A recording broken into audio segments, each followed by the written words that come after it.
long as you have breath in your body and you're on this side of the dirt, do something different. Hi everyone, and welcome to Conversational Lounge Media, where we mentor, connect, and inspire others through real life stories. And my guest today is no exception to that. Her name is Yashica B, and she is a certified coach. Oh my goodness, have you ever met someone and you just think to yourself, I need to learn more about her, I need to learn more about what she's doing? So we happened to meet yesterday at a book launch event, and oh my goodness, I am so glad that you get to hear Yashica's story straight from her. And Yashica, thank you so much for joining our show today. Thank you for having me. This is an honor, and you're right, when you meet someone you want to know a little bit more the same as you, and I'm delighted to meet you. Oh my goodness. So for those who haven't had the opportunity to meeting you, or they don't know, what can you tell them about yourself and walk us through your journey? Okay, well, that's a good one to go through. Well, first of all, I'm Yashica B, the eclectic mastermind, and I'll explain a little bit later why I like to use that word eclectic. I am a certified professional life coach, and I also like to put the transitional on there. We'll talk about that as well, the transitional coach. I am the owner and founder of Mac House Charities. That is a nonprofit for persons and families who have with the diagnosis of ALS, Lou Gehrig's disease. You may know that.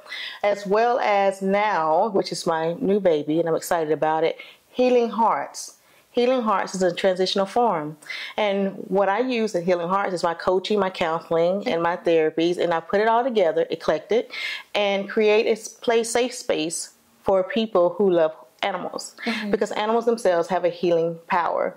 And with that, this year, I'm hoping to open really soon, but my first group that I want to grant or gift an opportunity to come are women veterans with PTSD and MST diagnosis. And MST, for those who don't know, is military sexual trauma. Wow. That is powerful right there. So what got you into healing? You know, there has to be something that, you know what, my journey, my passion is in healing, and I want to heal other people. What got you into this journey? Well, I thought I was pretty much okay.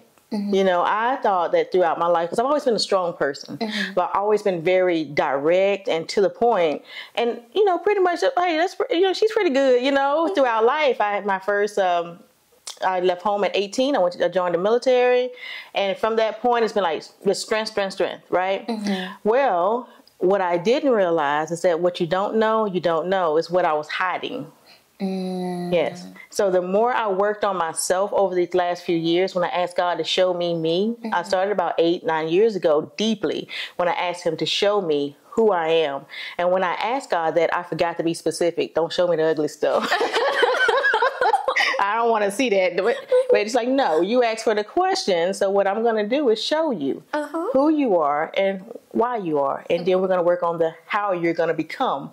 And that's the journey I've been on. And the more I used to call this thing, like peel back that onion, the more things show up. I'm like, wait a minute. Hold up. Hold up now. Is that me? He's like, yeah, you asked for it. We're going to work through this. And so, yeah, that's where I am. And so I'll let you go with another question. Sorry. No, that's perfect. Wow. Just peeling back the onions. Like, so did you just have a moment where you're like, you know what, I'm just going to slow down and just reflect back and start looking, what is it that's holding me back? Why am I not there? Okay. Yes. And I'm still in that season.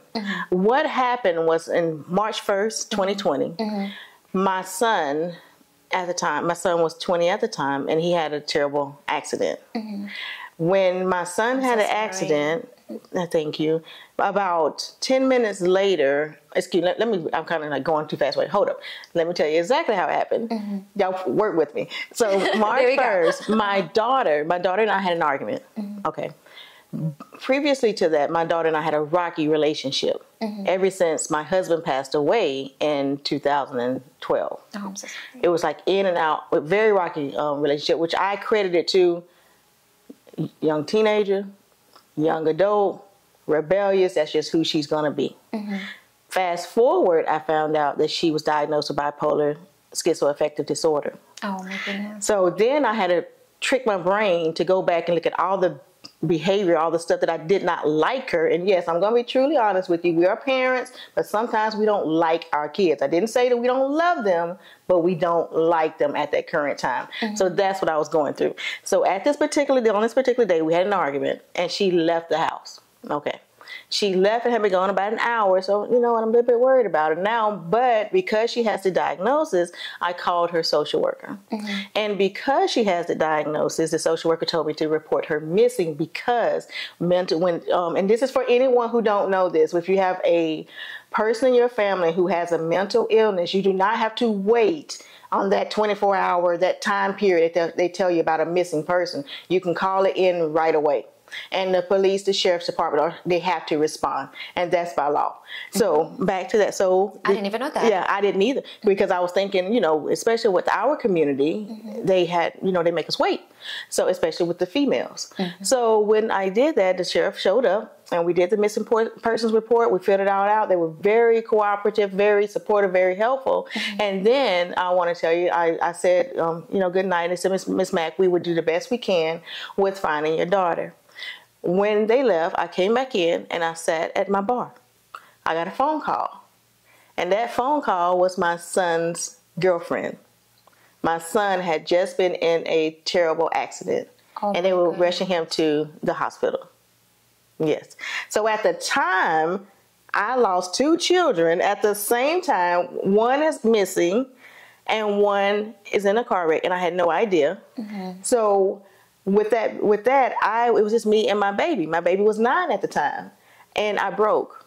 Oh my goodness! Because at that moment, I couldn't control a situation. I cried, and my son, the 9-year-old, had never seen his mama cry. He never saw me cry. He never saw me break down, but he was all I had. Oh my goodness! And then my just so happened. I'm telling you how God works, and if you don't mind me sharing this on your platform, please. Yes. How did my sister know to call me? My sister's in Alabama. I was in South Carolina. That's where I was living. And she called me and said, what is it? And I couldn't talk. So she called another person that was in the same, you know, another person in the area that because I was a friend of mine. Something's wrong. So it's like something took things out of my hand. And I just said clear to say the angel started working. Wow. That's all I can say because I wasn't I was so out of it for that second. I didn't even know who to call. So my neighbor came over. She got my 9-year-old. And then another friend, his godmother, my 9-year-old's godmother, and her husband came to pick me up. They said, no, you are not driving. We will drive you to the airport. I mean, excuse me, oh, goodness, where I'm flying. Hey, where am I flying? I'm going somewhere with this. Drive you to the hospital. You can't go on your own. And it was just, I can look back at it now, how these parts moved that I didn't have control over. And so that is what happened. So just making the story a little bit shorter, my son ended up breaking everything from the top of him to about his mid-waist. All this up here was broken. And my daughter was found that night. But I want to share something really quick with your audience when I was talking about that moved me. When my son had a car accident, it was a single dark road. There was no one on the road. He was on his way to his friend's house. His friend was sitting on his porch and he heard it. He had no idea who or what it was, but we're in a country town. So, you know, country people, we're nosy. We're going to go see. We're going to look out that window. We're going to stand up. So he heard it and he immediately went to the sound. He was the first one on the scene. And he saw my son. He was laying face down in the dirt, facing the tree. Oh my God. And so he said he called it in to 911, but 911 told him to call. The paramedics was already on their way. Someone had already called it in. It was, yes. And his name was Cliff, and I thank him to this day. Cliff was like, he's on the road. He lives on this street. He would have seen the car. And that's what the paramedic said. So a female had already called it in. Okay, so as the story unfolds, we get to the hospital. I'm at the hospital now, and the state trooper comes in. And I have to tell y'all that they do give you a ticket. So the state trooper comes in, and I'm at my son's bedside, and he says, ma'am, we're trying to track that 911 call. There's nothing but they know it was a female. It was a female's voice, because they record. But and they also get the callback number. There was no callback number. They called back the number. There was no number. And so. Oh my! I'm getting teary. I know. In the hospital, it was very emotional for me too. But all I can say is, but God, because it was those moments, those seconds that was so important. And with this town being so small, Cliff knew everybody in the town. Who called it?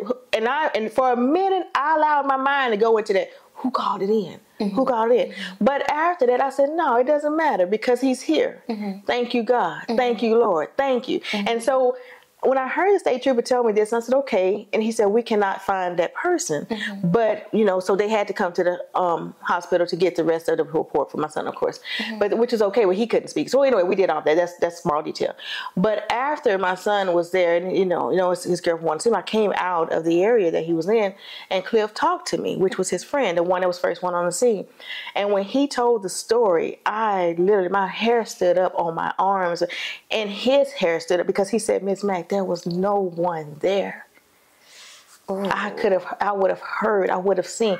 And even check this out, the state trooper, there are no other tire tracks other than my son's. My goodness. So who called it in? See, God has you when you don't know to have yourself.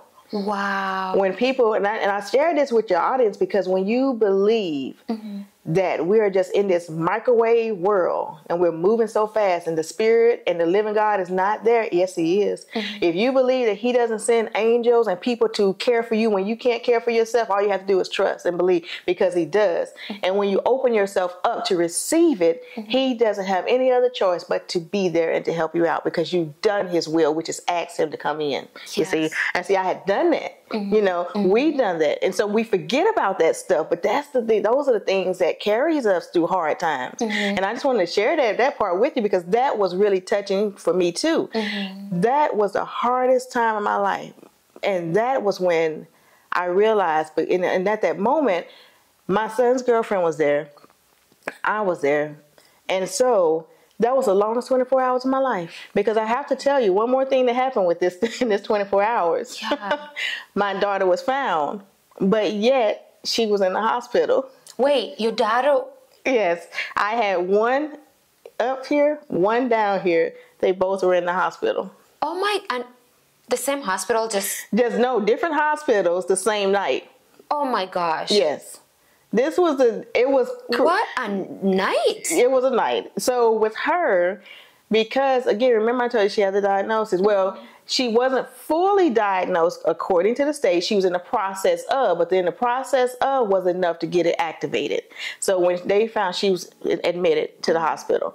And me at this time, I'm thinking, is she on drugs? I'm just going to be honest with you. You don't know. I said, what is going on? Because the different things that were going on. So she stayed in the hospital a week. My son was in the hospital. And Javon, which is my son, had a girlfriend at the time. She's his wife now. And was like, I'll stay. And so I went to check on my daughter. And I was just numb in a sense. And so I didn't know left or right. But I remember getting out of the hospital and going and sitting in the car. And I called my mama. And she said, baby, go home. Both of your children are in the best place they can be. It's nothing else you can do. But that 9-year-old has no one. He's at home. She said, and where is he anyway? I said, he's with the neighbor. Go home. Javon's going to be all right. He's in the hospital. Danye will be all right. Go home. And usually I'm all strong at will. But at this moment, I didn't even fight it. I said, okay. So I went home. I got my son. It was like 3:30 in the morning. I got Ace, and the neighbor was like, you don't have to take him. I said, no, I just need him. I cried in my bed with him. I turned my phone off, and we went to sleep. And he did want to go to school because he's 9, He wanted to go to school the next day. But I said all this to get to this point.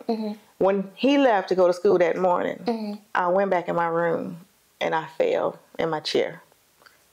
And I sat there and I cried. And I cried. And I cried some more. And I had never done it.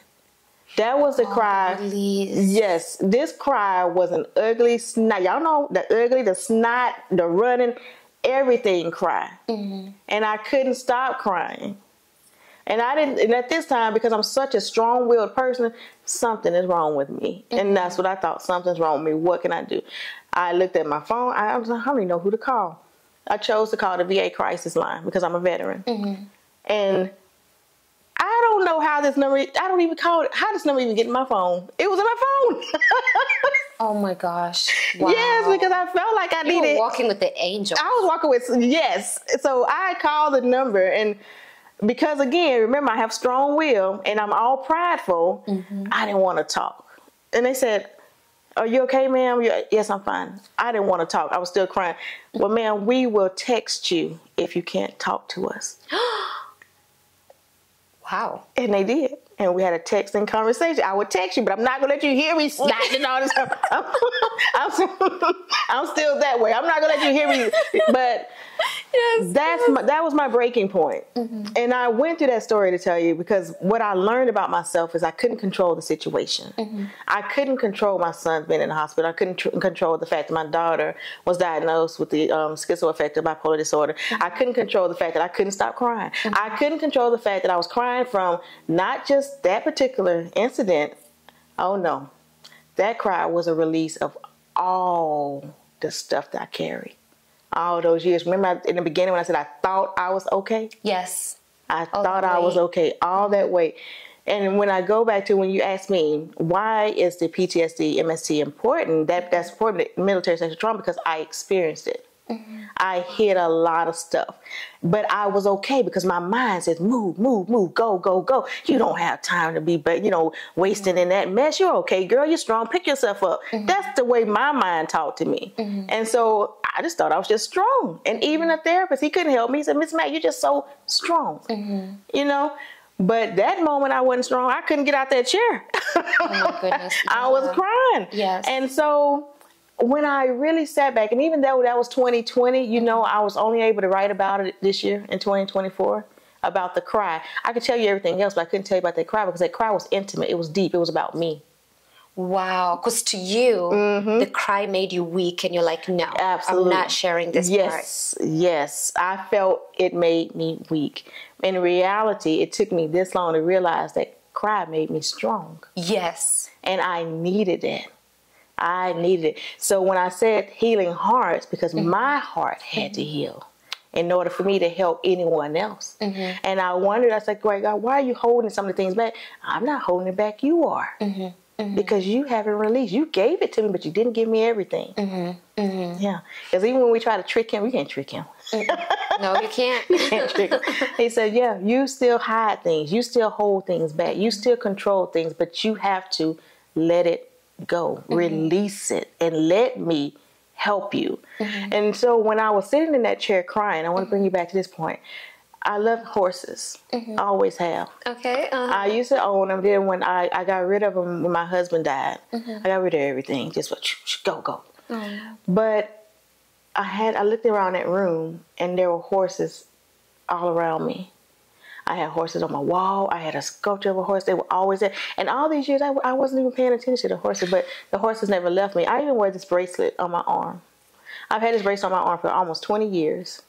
And these are horseshoes. Wow. And it hit me like, wow, they never left me. And I felt like I was pulling the strength of that horse, but it was a different type of strength.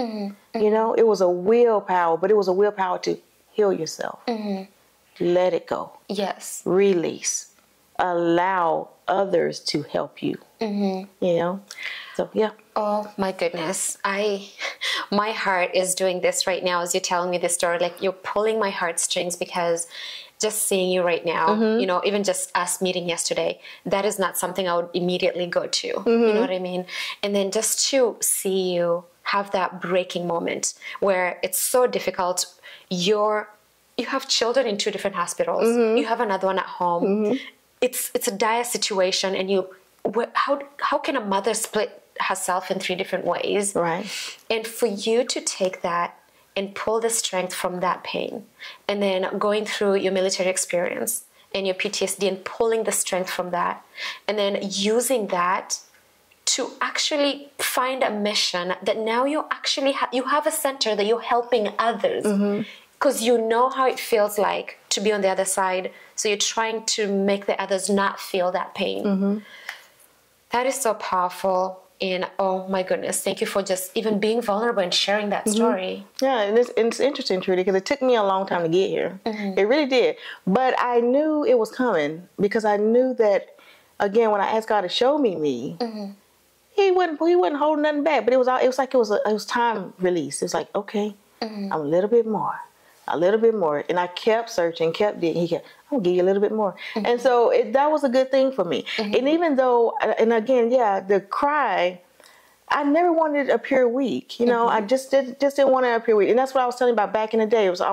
Even though, you know, I had that sexual trauma, but I had to be strong for that. I didn't have time, because I didn't want to join the army. You know, I did this. So I always took that responsibility. I said, you know what? And then I wanted to leave home. You know, you can tell me that I was 18. You know, you can't tell me anything. But I didn't realize how unprepared I was, because, you know, it's one way, and then you get with other ones. And then I realized throughout the years that what it was doing, it was actually paralyzing me in a certain area.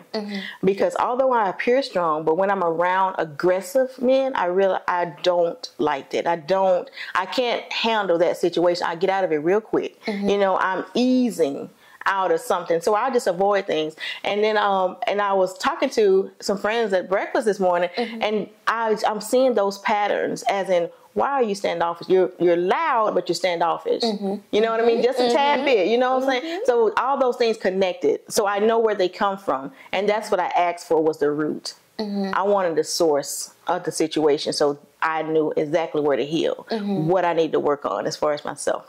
Wow. Oh my goodness. And then, so can you tell me a little bit more about what, like, I know you've told me what you do, but, you know, how's that, you know, how's this, that process goes? And then if someone wants to, you know, be your client, how does that process look like? Okay. Right now we're still building Healing Hearts. However, I do coaching and counseling, and, because I have master's in counseling and psychology, and I'm working on my doctorate in divinity, because I wanted to put those two together. So if anyone wants to reach out to me, you can reach out to me on social media, or I just like to give out my phone number, honestly, because I'm just a person. So my number is 251-533-5858. And you can also reach me at my email, which is my first name, Yashica, YASHICA, at yashicab.com. YASHICAB.com. That's the best way. Just reach me by cell phone or reach me by email. And I am on social media, but it's my whole name, Yashica Broughton Mack, on Facebook. I am still a little bit of the old school. I had moved over to the TikTok world, so I prefer Facebook. Cause I will at least check that one. And then for my people too, to just be patient with me too as I grow Healing Hearts, because we will open, because I'm jumping and incorporate the horses into that. So yes, and that program will start by June of this year. Wow. And I'll put it out there. Yeah. Watch out for Yashica B. She's coming, and she's going to be doing amazing things. Yes. And that right there is, I'm so excited about that, because it feels like I've been doing things for so long, but where was that real purpose? Because when I didn't want to connect the past, I was moving and working, but I wasn't necessarily working in my purpose. And I also ran from certain things, which is coaching. It was just talking and speaking. And another one that hit me and said, oh, wow, you know, just to be able to share experiences. I like to talk, but I can talk and tell you a whole lot of stuff, but I don't ever have to touch my personal side. Feelings. Yeah. But at some point, it matters, because somebody can be me. And I would not do that person justice if I don't at least put it out there. And it'll be up to them. Because just even like what God said, He said He gives us a choice. But if I don't even allow people the choice, you know, I feel like I've taken something from them. And that's part of growth. That's part of the journey. Oh my goodness.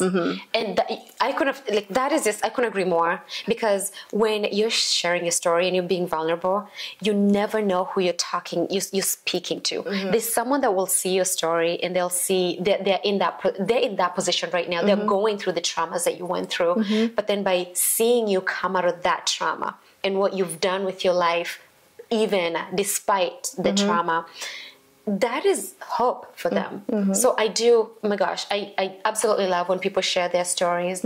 But which takes me to another point. So how we met is you are a speaker at an event. So tell me, what drove that passion, and how did you get into speaking? And is that something that you're open to? Well, a few years ago, I was listening to, at my same place, because I like to work on myself.